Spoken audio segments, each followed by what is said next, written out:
Que a graça e a paz de Deus e de seu Filho seja com você, comigo, para mais um estudo das Sagradas Escrituras. Hoje vamos estudar o tema de número 88, onde vamos demonstrar a vigência da lei ainda no Novo Testamento e até os nossos dias. Muitos acreditam que a lei ela foi cravada na cruz, né? E vamos ver se realmente isso é verdade. Convido a você que venha orar juntamente comigo agora, antes de nós darmos então início a esse estudo. Pai Santo e Eterno, Criador e mantenedor do universo e de nossas vidas. Louvado seja o seu eterno nome e o nome de seu Filho unigênito, nosso Senhor e Salvador Jesus. Te agradecemos por podermos mais uma vez estudar a tua palavra e pedimos que nos ajude a compreendê-la. Dá-nos o entendimento correto da tua palavra para não sermos enganados, ó Pai, por falsas teorias. É o que nós pedimos a Ti, em nome de Seu Filho unigênito, nosso Senhor Jesus. Amém.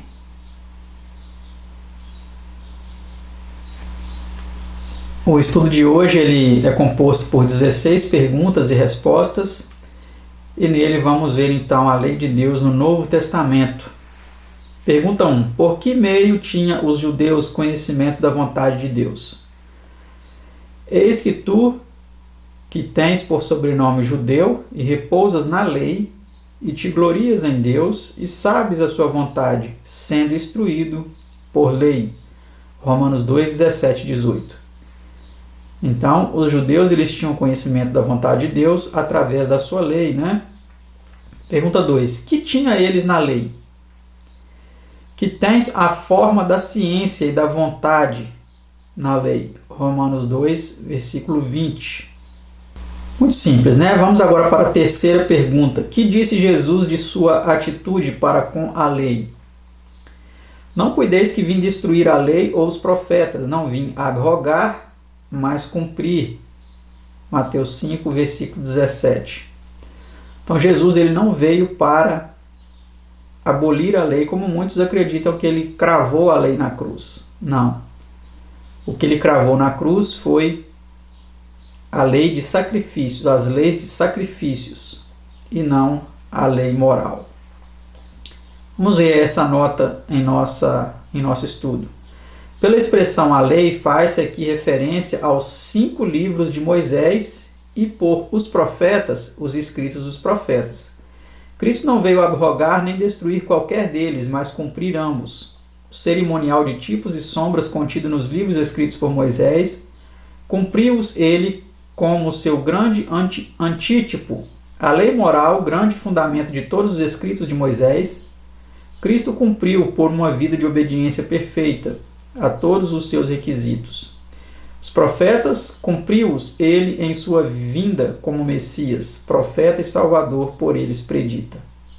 Então Jesus, ele cumpriu tudo, né? Ele obedeceu toda a lei de Deus, todas as profecias dos profetas referentes a ele foi cumprido à risca. Pergunta 4. Que ensinou ele concernente à estabilidade da lei? Vamos ver a resposta. Porque em verdade vos digo que até que o céu e a terra passem, nem um jota ou um tio se omitirá da lei, sem que tudo seja cumprido. Mateus 5, versículo 18. Então, até que o céu e a terra passem, o céu continua, a terra também, né? Então, nada pode cair da lei, nem um tio ou um jota. Pergunta 5. Em que instrução reafirmou ele a importância de observar a lei? Qualquer, pois, que violar um destes mais pequenos mandamentos e assim ensinar aos homens será chamado o menor no reino dos céus. Aquele, porém, que os cumprir e ensinar será chamado grande no reino dos céus. Mateus 5, versículo 19. Então nós temos aqui, nessa instrução, que ele reafirma a importância da lei, não só de obedecê-la, mas também de ensiná-la. Pergunta 6. Que mandou Cristo que o mancebo rico fizesse para entrar na vida? Olha que interessante. Se queres, porém, entrar na vida, guarda os mandamentos. Mateus 19, 17. Então Jesus falou claramente para ele que se ele quisesse entrar na vida, ele deveria guardar os mandamentos. Vamos ver a pergunta 7, então, em continuação a esse assunto do jovem rico. Ao ser-lhe perguntado quais eram os mandamentos, que disse Jesus? Jesus disse: não matarás, não cometerás adultério, não furtarás, não dirás falso testemunho, honra teu pai e tua mãe, e amarás o teu próximo como a ti mesmo. Mateus 19, 18 e 19. Essa nota em nosso estudo diz assim: conquanto não houvesse citado todos os 10 mandamentos, Jesus mencionou suficientes para mostrar que se referia à lei moral. Ao citar o segundo grande mandamento, chamou atenção para o grande princípio sobre que se baseia a segunda tábua da lei, amor ao próximo, que por avareza o mancebo rico não estava observando. Então note aqui que é colocado claramente que Jesus enfatizou a segunda tábua dos 10 mandamentos, porque elas referiam-se ao amor ao próximo. A primeira tábua, os 4 primeiros mandamentos, referem-se ao amor a Deus, e a segunda, os outros 6 mandamentos, amor ao próximo. E por avareza o mancebo não estava guardando aqueles mandamentos. Por isso Jesus citou os mandamentos ali da segunda tábua, né? Pergunta 8. Será a lei anulada pela fé? Vamos ver. Anulamos, pois, a lei pela fé? Pergunta o apóstolo Paulo. De maneira nenhuma. Antes estabelecemos a lei. Romanos 3, versículo 21. Então tem muita gente que fala assim: eu não preciso de lei, eu sou salvo pela graça, mediante a fé. Eu não preciso de lei, eu não estou debaixo da lei. Olha que arrogância, que petulância, né? Então pessoas que falam isso não conhecem as Escrituras, porque o próprio apóstolo Paulo, que fala que nós estamos debaixo da graça, que nós somos salvos pela graça, mediante a fé, ele também fala em Romanos 3,31. Anulamos, pois, a lei pela fé? Por causa da fé agora eu vou anular a lei? De maneira nenhuma. De maneira nenhuma. Ele é enfático. Antes estabelecemos a lei. Pergunta 9. Como se cumpre a lei? A ninguém devais coisa alguma, a não ser o amor com que vos ameis uns aos outros. Porque quem ama aos outros, cumpriu a lei. Com efeito, não adulterarás, não matarás, não furtarás, não darás falso testemunho, não cobiçarás.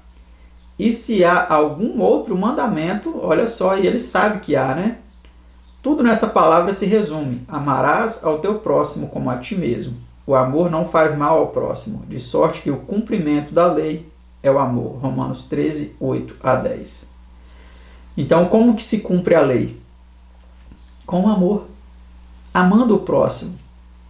Se você ama o próximo, você cumprirá a lei, né? Você não vai adulterar, porque você não vai querer para o outro aquilo que você não quer para você. Você não vai roubar, porque você não gostaria de ser roubado. Você vai amar o seu próximo como a você mesmo. Você não vai dar falso testemunho, porque você não quer que ninguém dê falso testemunho contra você. Tá certo? Você vai honrar seu pai e sua mãe, porque quando você for pai, você vai querer ser honrado também. Então é a lei do amor. É a lei do amor, tá? Se você ama o próximo como a si mesmo, você está cumprindo a lei. Pergunta 10. Que importa mais que qualquer cerimônia externa? A circuncisão é nada e a incircuncisão nada é, mas sim a observância dos mandamentos de Deus. 1 Coríntios 7, 19. Então, as cerimônias externas, os ritos, né, até como mesmo da circuncisão, eles não têm importância diante da observância dos 10 mandamentos. a maior importância que existe, que foi enfatizada aqui pelo apóstolo Paulo, é a observância dos mandamentos. Pergunta 11. Que espécie de inclinação não está sujeita à lei de Deus? Note que nós estamos lendo só textos do Novo Testamento, tá? Para demonstrar a lei no Novo Testamento. Então vamos ver que espécie de inclinação não está sujeita à lei de Deus. Porquanto a inclinação da carne é inimizade contra Deus, pois não é sujeita à lei de Deus, nem em verdade pode ser. Romanos 8, verso 7. Então os desejos da carne, os desejos depravados, eles não estão sujeitos à lei de Deus. Porque eles são inimigos da lei de Deus. Pergunta 12. Que prova ser a lei indivisível? Vamos ver. Porque qualquer que guardar toda a lei e tropeçar em um só ponto, tornou-se culpado de todos. Porque aquele que disse não cometerás adultério, também disse não matarás. Se tu, pois, não cometes adultério, mas matares, ou o contrário, né, se você não mata, que é algo assim, aos olhos dos homens considerado mais grave, mas você comete adultério, é a mesma coisa. Estás feito transgressor da lei. Assim falai e assim procedei, como devendo ser julgados pela lei da liberdade. Tiago 2, 10 a 12. Então, meus amados, não tem como você dividir a lei. Falar assim, não, esse mandamento aqui não precisa mais seguir. Esse está em vigor. Quem é você? Quem sou eu para fazer isso? Para falar, não, esse mandamento do sábado aqui não precisa mais. Esse aqui a gente pode guardar o domingo que tá tudo beleza. Agora esse daqui do não adulterarás, do não furtarás, do não dirás falso testemunho, esse aqui está em vigor. Quem é você? Quem sou eu para fazermos isso? Aqui em Tiago fala claramente que quem tropeça em um só ponto se torna culpado de todos. E ele cita a lei dos 10 mandamentos. Então, se ela tivesse sido cravada na cruz, como que Tiago poderia estar falando dessa lei? Não tem lógica, né? Vamos para a pergunta 13. Como é definido o pecado? Vamos ver. Todo aquele que comete pecado quebra também a lei. E pecado é o quebrantamento da lei. 1 São João 3, verso 4, na versão trinitária. Então note aí que a definição de pecado é o quebrantamento da lei. Outras traduções vêm dizendo é a transgressão da lei. Outras traduções ainda vêm dizendo que o pecado é iniquidade. Mas eu prefiro mais essa que fala que o pecado é a transgressão da lei, né? Então mostra para nós aí claramente que a definição de pecado é a transgressão da lei. Então, se você fala que a lei foi cravada na cruz, então não tem mais pecado. Porque não tem lei, a lei foi cravada na cruz. Então, a lei, os mandamentos que foram cravados na cruz foram os mandamentos de sacrifícios. Esses sim foram cravados na cruz, porque o próprio Jesus, que é o sacrifício que pode salvar, ele cumpriu esses mandamentos dos sacrifícios, então agora não é necessário mais sacrificar. Pergunta 14. Como podemos saber que amamos os filhos de Deus?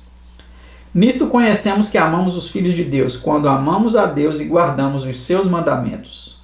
1 São João 5, versículo 2.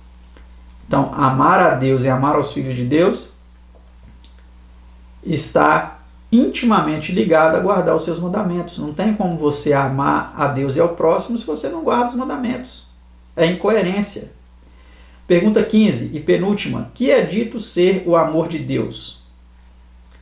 Porque este é o amor de Deus, que guardemos os seus mandamentos. E os seus mandamentos não são pesados. 1 São João 5, verso 3.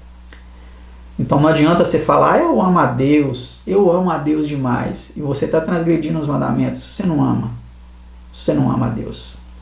Você é pretensioso, você acha que ama, você se ufana em demonstrar algo que você não pratica. Então você quer mostrar que ama a Deus? Guarda os mandamentos de Deus. Eles não são pesados, não. Você pode achar que é, mas não é, não. Pergunta 16 e última. Como é descrita a igreja dos últimos dias? Então, você quer participar da igreja dos últimos dias?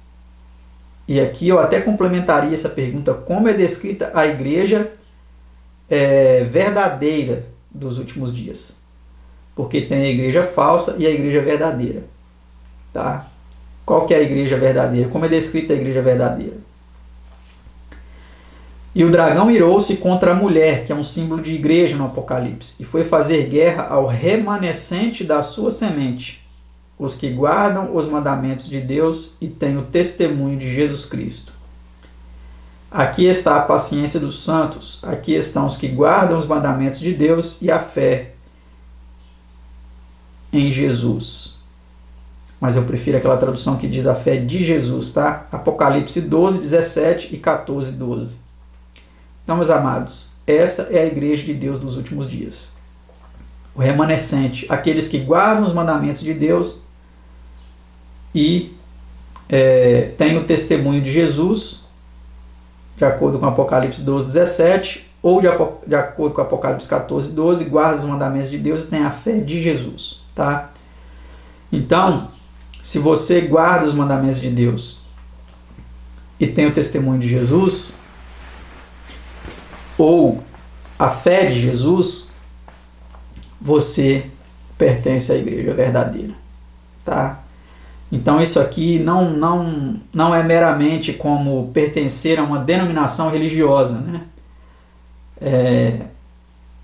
Por exemplo, eu vou citar um exemplo aqui. Não basta você ser um adventista do sétimo dia, que guarda o sábado, e etc e tal, mas você está transgredindo outro mandamento da lei de Deus. Se você está transgredindo outro mandamento da lei de Deus, você não tem os mandamentos de Deus, você não guarda os mandamentos de Deus e tem o testemunho de Jesus, ou a fé de Jesus. Se você desobedece as instruções dadas através do testemunho de Jesus, que é o espírito de profecia, que é explicado lá em Apocalipse, né? 19, se você está desobedecendo ao espírito de profecia, as mensagens que foram confiadas por Deus através do ministério profético, então você também não está seguindo o testemunho de Jesus. Então Deus ele tem uma igreja. Essa igreja é uma igreja que guarda os seus mandamentos, é um povo que guarda os seus mandamentos e que procura seguir as orientações que foram confiadas a eles durante todo o período da história e agora no final as mensagens que ele confiou ao seu povo. Então, se você não segue isso, você não faz parte da igreja. Você pensa que faz parte da igreja de Deus, mas você não faz parte. Que Deus nos ajude para que possamos refletir nisso com seriedade, com contrição e examinar a nós mesmos para ver se nós permanecemos na fé. Que Deus abençoe você. Obrigado por estar conosco até agora, assistindo esse vídeo. Se você gostou, compartilhe com outras pessoas essa mensagem. E vamos ajudar a outros a ter o conhecimento do Evangelho Eterno através de várias formas, né? Uma delas é você poder compartilhar este estudo com outras pessoas. Que Deus vos abençoe e até o próximo estudo, se Deus quiser. Tchau!